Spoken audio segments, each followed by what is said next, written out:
Producing this review has been a real journey, and that's probably appropriate.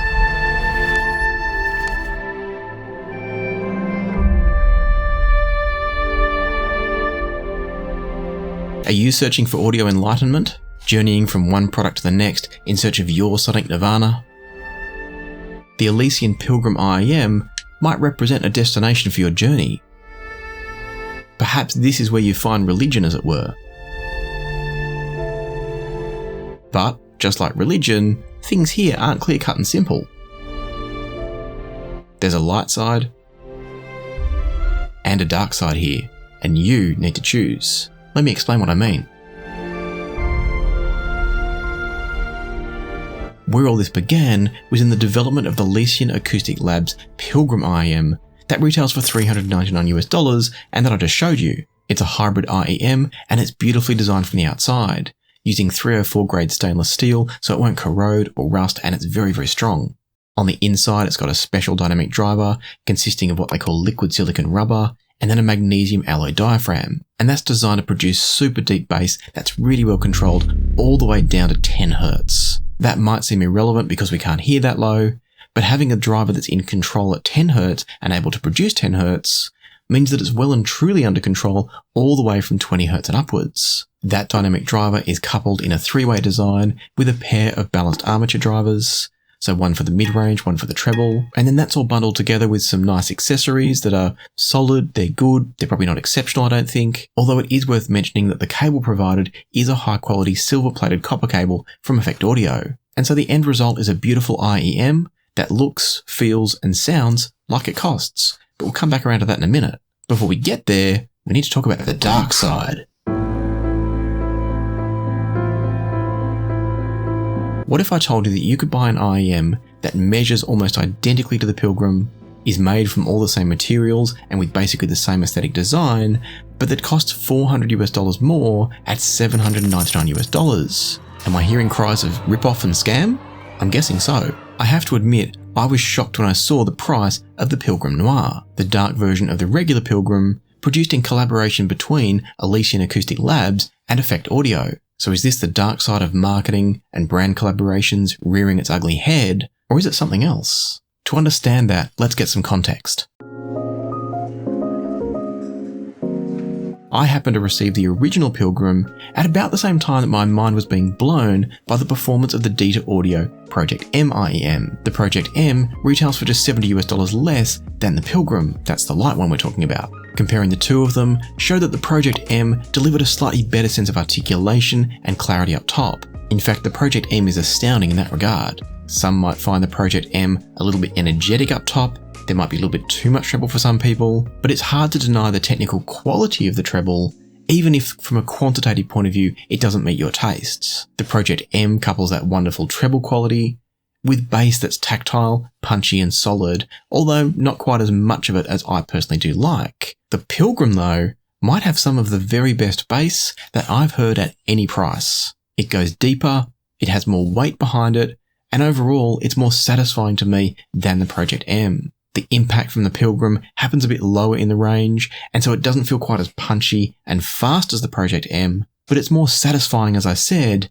because it reaches deeper and it's got a greater sense of authority about it. Another area where I found myself preferring the Pilgrim is that its mid-range is also a little bit weightier and a little bit more present, and as a result, it comes across as probably the slightly more accurately tonally balanced IEM.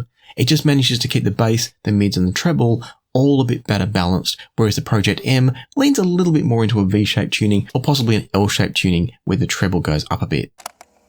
On a track like Cold Cold Heart, the Pilgrim gives the double bass or the upright bass the right amount of presence and weight in the track. It sounds like you're listening to a double bass, whereas the Project M felt just a little bit shy of that. The saxophone in that track is a little bit warmer and resonant or rich from the Pilgrim, and that's probably more tonally accurate, but at the same time it does lack some of the texture and insight and nuance that the Project M does so well. And indeed, that's what makes the Project M such an exciting listen. And so in short, both the Pilgrim and the Project M are fantastic IEMs at their price points. Bringing another wonderful IEM at about the same price into the mix in the form of the Yanyin Canon II just serves to reinforce how fantastic the Pilgrim is. Until the Dita Audio Project M came along, the Canon II was clearly and easily my favourite IEM at this price. And for me, the Pilgrim clearly outdoes it. Specifically, sounds like guitars have more clarity and articulation from the Pilgrim, and it sounds more tonally accurate to my ears without becoming sterile or clinical. And this is regardless of which mode you have the Canon II in,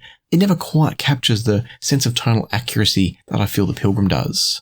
Thanks to that tonal accuracy, the Pilgrim also delivers a greater sense of detail and texture through the sounds, but whilst it's delivering more sense of detail and resolution, it's also more refined, and so it's easier to listen to, as well as being more detailed, and you don't always get that combination. Both the Canon II and the Pilgrim offer excellent separation of sounds, and both deliver good-sized sound stages, but the Pilgrim just goes a step further in terms of soundstage size and gives you extra width overall in particular, maybe a little bit of extra depth as well, but the end result is a slightly more exciting sound because it spreads more around your head. The Canon II has multiple bass settings via the switches on the side, but regardless of which setting I used, I could never get it to match the quality of bass from the Pilgrim. That to me is really where the Pilgrim stands out from any other IEM I can think of at its price. Specifically, the Canon II can produce lots of bass just like the Pilgrim can, but it never quite captures the sense of control and precision and tightness, as well as never delivering greater quantity or sense of authority in any particular area. Now, I wouldn't say that either of these headphones is an absolute bass monster, but at the same time, the bass is undeniably there, authoritative and powerful, without muddying up the mid-range or the treble from either of these, but particularly from the Pilgrim. And so none of this is a knock on the Canon II, they're still a wonderful IEM, the Pilgrims are just better. And so we've got some solid context now. The Pilgrim is one of the two best IEMs that I've personally heard under $400 US. I would choose the Pilgrim over the Project M, but that's because it suits my preferences more. I think if we look at it from a more objective point of view, both the Pilgrim and the Project M sit side by side at the pinnacle of IEMs in this price point, at least based on all the IEMs that I've tried so far. And so with that established, let's revisit this question of the dark side again. How can the Pilgrim Noir offer what is apparently the same product with some aesthetic and accessory changes be worth twice the price?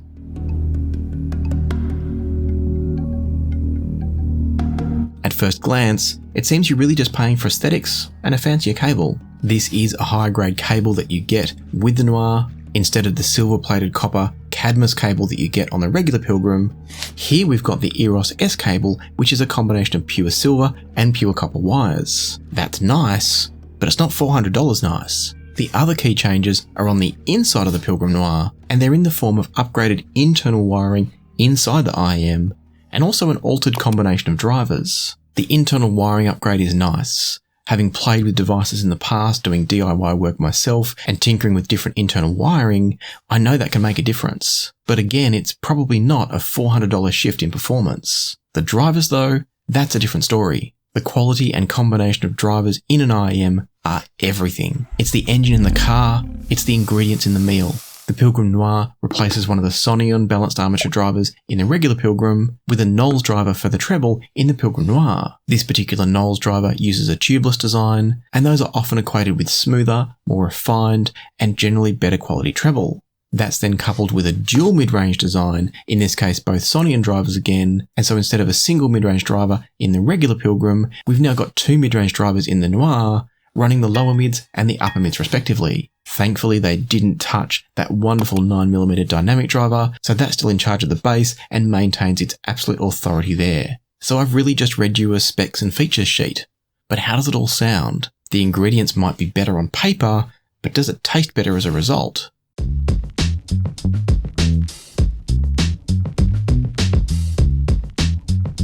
On first listen, I was a little bit surprised to find that I preferred the standard Pilgrim. It had a less aggressive and less energetic top end to my ears. But that was before I realised that comparing these two directly is a little bit tricky, because they almost produce the same output level for the same volume level, but not quite.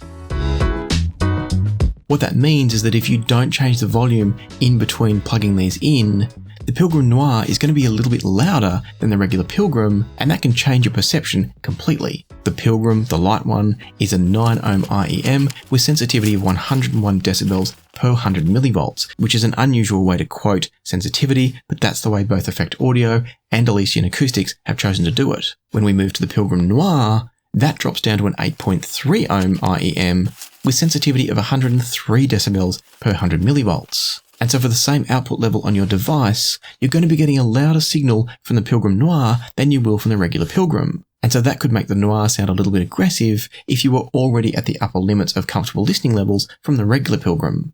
That's what happened to me. Once you adjust the output on your device accordingly to match the volumes for these two, things change a lot more than I expected based on just the graphs. There's no doubt that the tonality of these two IEMs remains basically identical, but the character of these two IEMs, while similar, is definitely different. These are two brothers that look the same, are clearly brothers, but also have very different temperaments. And in short, the Noir is the more refined brother, the one with better manners who's a bit more thoughtful and a bit more nuanced. The Pilgrim is likeable enough, but the Noir is the brother that everybody's probably going to admire. You could maybe say that the Pilgrim Noir is Chris Hemsworth, and the regular Noir is Liam Hemsworth. Sorry, Liam fans. On a track like Westchester Lady, the cymbals from the original Pilgrim are just a little bit sharper, whereas the Pilgrim Noir doesn't lose any detail or energy, or attack, or nuance, but it's just easier to listen to. Staging is very similar from both IEMs, which is to say it's excellent, but it's just a little bit better on the Pilgrim Noir, with something like the drum kit in Westchester Lady being just that little bit further away in a larger overall soundstage. I can't stress enough that these two IEMs are very, very similar. You do not need to own both of them. But if you do want to own the better one, it's an easy decision. Turn to the dark side.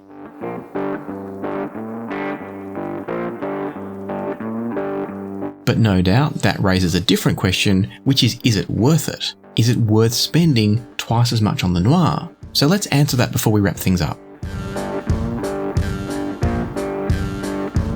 The Sennheiser IE600 was priced exactly the same as the Noir when it was first released. You can often buy it for a bit cheaper now, but it's still one of the very best IEMs, below around about $800 to $900. And listening to the IE600 for the first time in a while, it reminded me why it's such a great IEM. From tight, punchy bass, through to detailed and well-extended treble, and a really solid soundstage, it's just a great performer. The Pilgrim Noir is even better to me.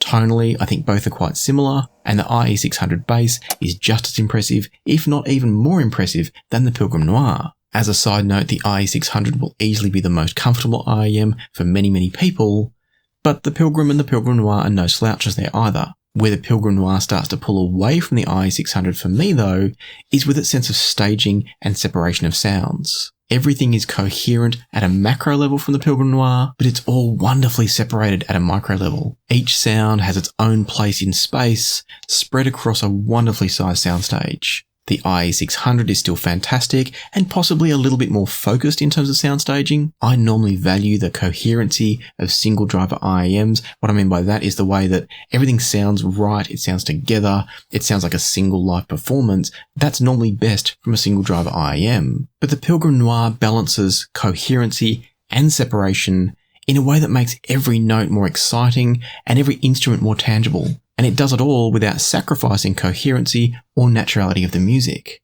To reiterate, the IE600 is still an epic IEM at the price. It's just joined in that honour by the Pilgrim Noir, and I do slightly prefer the Pilgrim Noir. So I've chosen my religion, and it's the dark side. The Pilgrim Noir is a brilliant piece of engineering that to me comfortably justifies its price leap from the already fantastic Pilgrim. If you want to stay below a budget of $400, the regular Pilgrim can be equally as enjoyable. It's an amazing IEM in its own right, and it joins the Dita Audio Project M as one of the very two best options that you can buy under that $400 price point. Ultimately, we're truly spoiled to have some of these amazing choices available to us right now, and so let me know down in the comments, would you choose the light side or the dark side after this pilgrimage? As always, I want to say a huge thanks to channel members, to channel Patreon members, and to those of you that leave super thanks on videos like this one. If you've enjoyed this video, you'll definitely want to watch my review of the Dita Project M next. I've linked it up here for you. And for now, happy listening, be kind to each other, and I'll see you here next time on Passion for Sound.